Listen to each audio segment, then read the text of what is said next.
புனித மாற்கு எழுதிய தூய நற்செய்தி அதிகாரம் 6 இறைவார்த்தைகள் 53 தொடக்கம் 56. இயேசுவும் அவருடைய சீடர்களும் மறுகரைக்கு சென்று கெனசரேத்து பகுதியை அடைந்து படகை கட்டி நிறுத்தினார்கள்.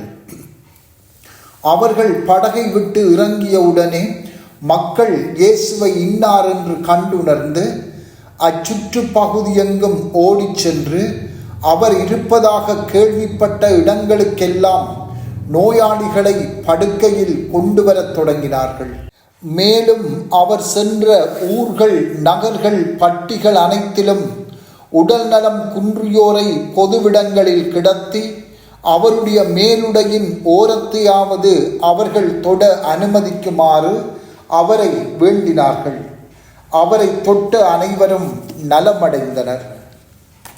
சிந்தனை: இன்று அநேக நோயாளிகளை இயேசு குணப்படுத்துவதை நாங்கள் வாசிக்க கேட்கின்றோம். இயேசுவை பற்றி கேள்விப்பட்டவர்கள் நோயாளர்களை படுக்கையில் அவரிடம் கொண்டு வரத் தொடங்கினர். மேலும் இயேசு சென்ற ஊர்கள், நகர்கள், பட்டிகள் அனைத்திலும் உடல் நலம் குன்றியோரை பொதுவிடங்களில் கிடத்தி அவருடைய மேலுடையின் ஓரத்தையாவது அவர்கள் தொட அனுமதிக்குமாறு அவரை வேண்டினார்கள். அவரை தொட்டு அனைவரும் நலமடைந்தார்கள் என்று வாசகம் கூறுகின்றது. இயேசுவின் இந்த குணமாக்கல் அன்பின் செயல்களே என்பதில் சந்தேகமில்லை. ஆயினும் இயேசு இத்தகைய உடல் நோய்களின் குணமாக்கலைத்தான் விரும்பினாரா? இல்லவே இல்லை. பல வேளைகளில் மக்கள் இவற்றைத்தான் விரும்பியிருப்பார்கள். அவற்றோடு அவர்கள் திருப்தியும் அடைந்திருப்பார்கள். ஆனால் இயேசுவின் விருப்பம் அதுவல்ல. அதற்காக அவர் வரவும் இல்லை. மாறாக அவர் உடல் நோய்களை குணமாக்கி மக்கள் இறைவார்த்தையை கேட்க அவர்களை ஆயத்தப்படுத்துகின்றார். அது மட்டுமல்ல, அதற்கு அப்பாலும் சென்று மக்கள் தங்கள் பாவங்களில் இருந்து மன்னிப்பு பெற்று ஆன்ம நலமடைய வேண்டும் என்பதே அவரது ஒரே விருப்பமாக இருக்கின்றது. அதற்காகவே அவர் இவ்வுலகம் வந்தார். உதாரணத்துக்கு, நாங்கள் பெரும் நோயினால் பீடிக்கப்பட்டுள்ள போது நாங்கள் உடல் நலம் பெற விரும்புகின்றோமா அல்லது ஆன்ம நலம் பெற விரும்புகின்றோமா என்று கேட்டால் நாம் என்ன பதில் சொல்வோம்? பொதுவாக நாம் ஆன்ம நலம் பெறுவதையே விரும்புவோம். ஏனெனில் ஆன்ம நலன் என்பது எல்லையற்ற பெரும் மதிப்பை கொண்டது.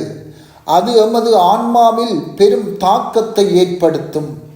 உண்மை என்னவென்றால், இந்த பெரும் மதிப்பை கொண்ட ஆன்ம நலனை அருளடையாளங்கள், சிறப்பாக ஒப்புரவு அருளடையாளம் கொண்டுள்ளது என்பதே ஆகும். இந்த ஒப்புரவு அருளடையாளத்தில் நாம் ஆண்டவருடைய மேலுடையின் ஓரத்தை தொட அழைக்கப்படுகின்றோம். அதாவது ஆன்மீக நலமடைய அழைக்கப்படுகின்றோம். எனவே நாங்கள் நற்செய்தி வாசகம் சொல்லுகின்ற இயேசுவை தேடி வந்த மக்களிலும் பார்க்க, அல்லது உடல் நலம் வேண்டுமென்று ஆண்டவரை தேடி வருகின்ற மக்களிலும் பார்க்க இன்னும் மேலான ஆவல் கொண்டு இயேசுவை தேடி ஒப்புரவு அருளடையாள தொட்டிக்கு விரைந்து செல்ல வேண்டும். ஆனால் இன்னும் ஒரு உண்மை என்னவென்றால், நாம் பல தடவைகளில் இயேசுவின் விலை மதிப்பில்லாத இரக்கத்தையும் பாவ மன்னிப்பையும் இலகுவாக தட்டி கழித்து விடுகின்றோம். இதன் வெளிப்பாடே நாம் அடிக்கடி, குறைந்தது மாதம் ஒரு முறை என்றாலும் ஒப்புரவு அருளடையாளத்தை மேற்கொள்ளாது விட்டு விடுகின்றோம். இன்று நாம் ஆண்டவரை தேடி வருவது எதற்காக? உடல் நலம் தேடி அல்லது எமது இவ்வுலக தேவைகள் நிறைவேற வேண்டும் என்று தேடி வருகின்றோமா? அல்லது ஆன்ம நலன் பெற வேண்டுமென்று பாவங்களிலே இருந்தும் பாவ நாட்டங்களிலே இருந்தும் விடுதலை பெற வேண்டுமென்று தேடி வருகின்றோமா? சிந்திப்போம். செபம். ஆண்டவரே, நாங்கள் ஆன்ம நலன் பெற வேண்டும் என்ற விருப்பத்தை எம் உள்ளத்தில் ஏற்படுத்தியருளும். ஆமென்.